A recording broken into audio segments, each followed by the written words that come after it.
For those of you who do not see it as your duty to fulfill a destiny for yourself and for your heritage and for your bloodline, for those of you who want to live a safe life, who want to avoid taking big risks, who want a life of comfort, this video and this YouTube channel are not for you. So you can go ahead, show yourself the door, leave this video. Don't let my foot hit you on the ass on the way out. For those of you who remain, now that we have purged our viewership, hopefully, of all of the soy boys present, let's talk about risk tolerance for a second.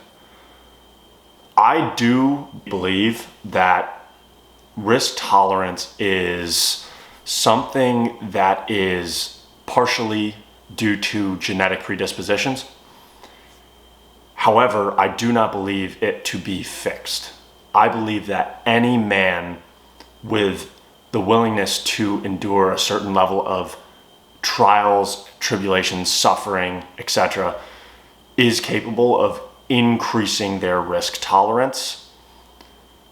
And there's really some specific ways and methods that I have found throughout the course of my life, be it in business, in fitness, in my personal life, that have enabled me to, while I do believe that I was naturally more drawn to higher risk, it has enabled me to continue to raise my baseline of risk that I'm able to tolerate on a regular, consistent basis, as well as the upper end of that threshold that I'm able to take on and still be able to maintain a calm, cool demeanor, to be confident in what it is that I'm doing.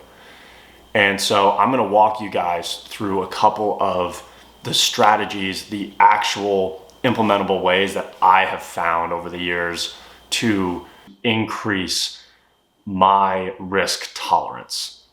And some of these are going to be a bit unorthodox. I don't know if some kind of disclaimers are needed. Just don't be an idiot. You don't have to take my advice and put it literally into action. Just find a way to adapt it to your style. But probably the first kind of real world, tangible experience that I had that opened a whole new world of increasing my risk tolerance to me was my introduction to cliff jumping into water.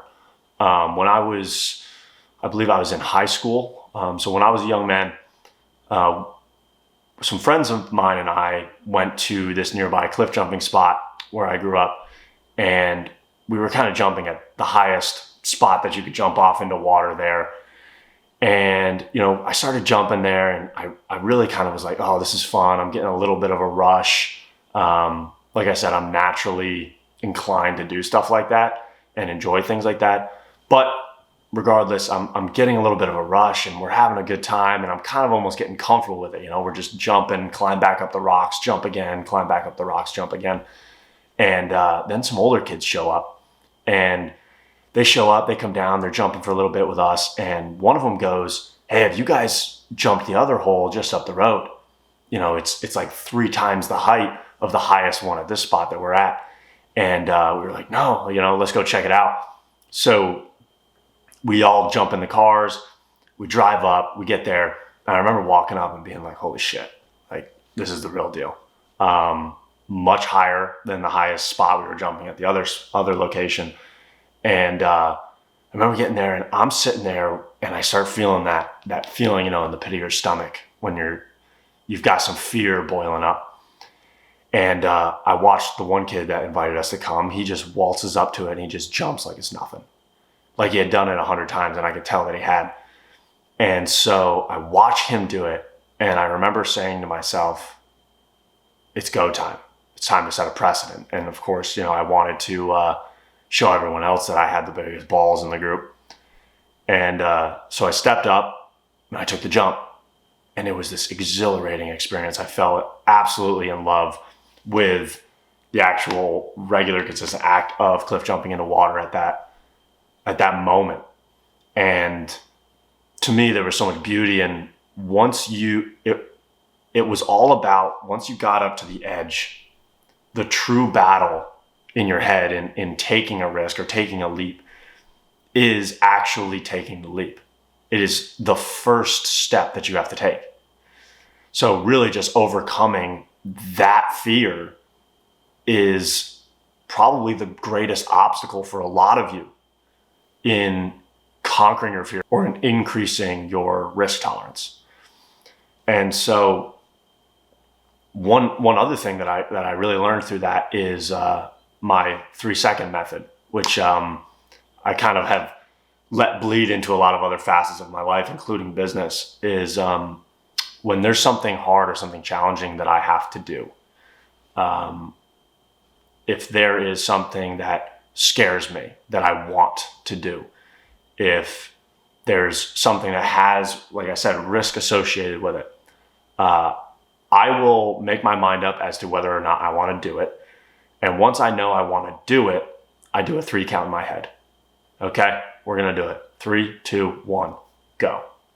And that's something I got through the cliff jumping into water that I think really has benefited me in all kinds of facets of my life. Okay, it's time to get out of bed this morning and go for that run that I said I'm going to go for. 3, 2, 1, go. Get up, put your shoes on, go for the run. So that really can help a lot.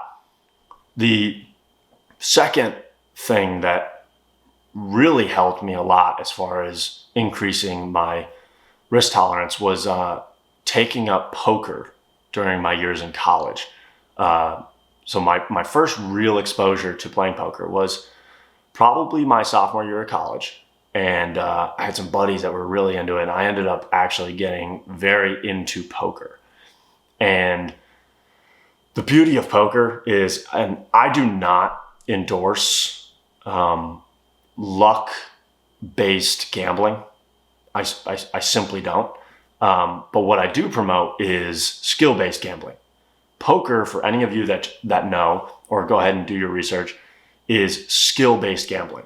There's a lot at play. There's psychology at play. There's, how you're playing different hands. There's strategy. There's actually a method to the madness. And I think my playing of poker, and as I started, playing more frequently, and we were playing with real money too. And at the time I was a broke college kid.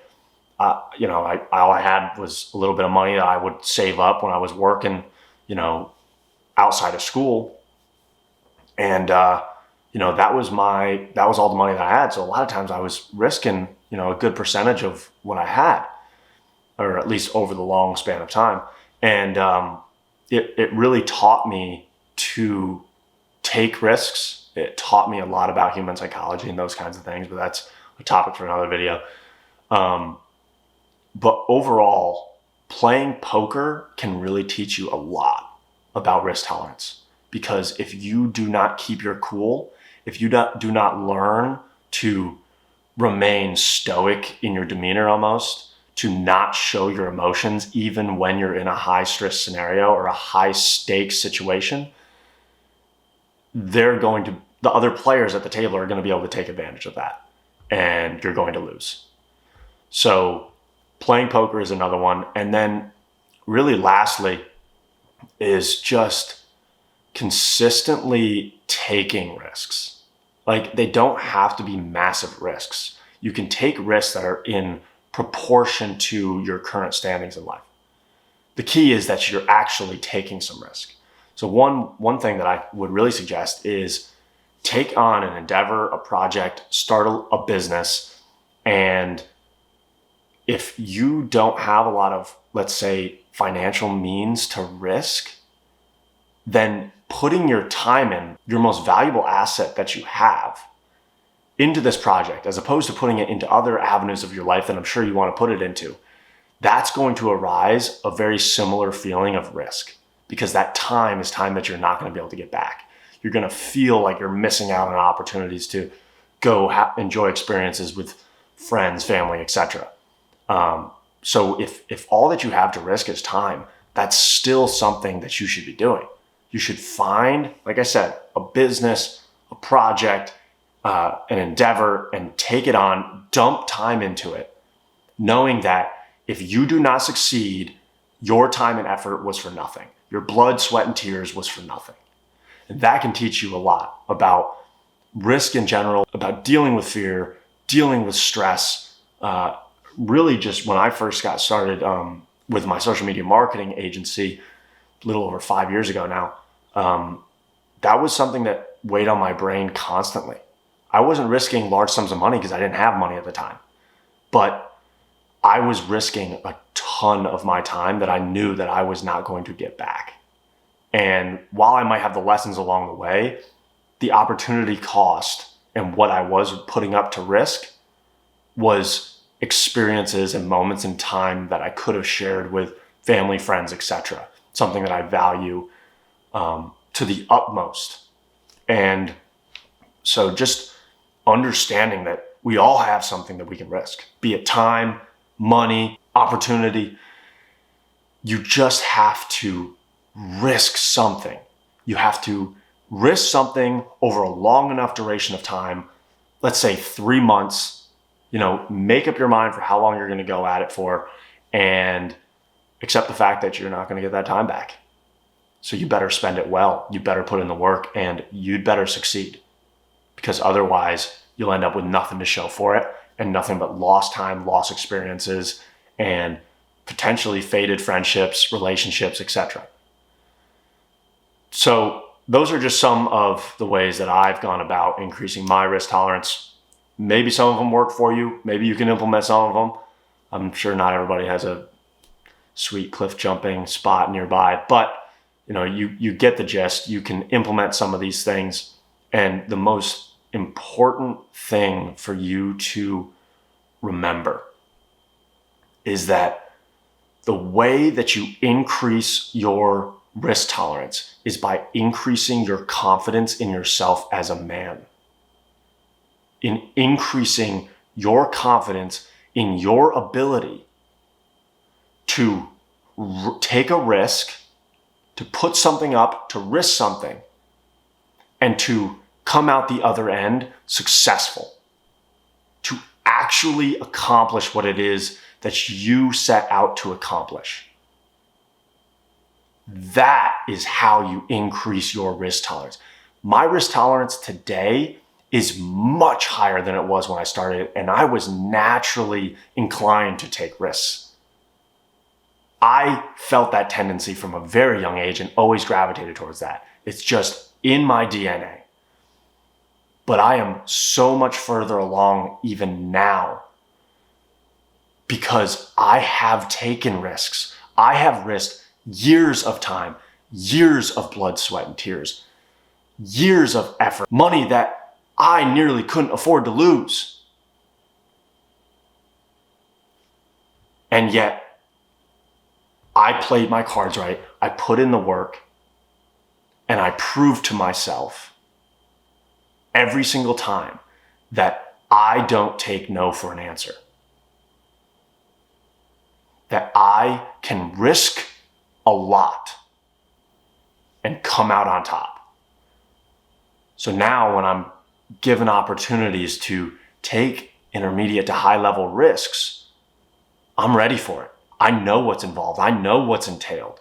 And I know that I'm going to be able to stay calm, cool, and collected throughout the entire process and not get emotional. I'm going to be able to stay in a position of power over myself as an individual, as well as the work that I'm putting in and the tenacity at which I am willing to fight for what is mine, for what I deserve. That's the most important thing, guys. To understand that the best way to increase your risk tolerance is to go out, take risks, and be successful in your endeavors.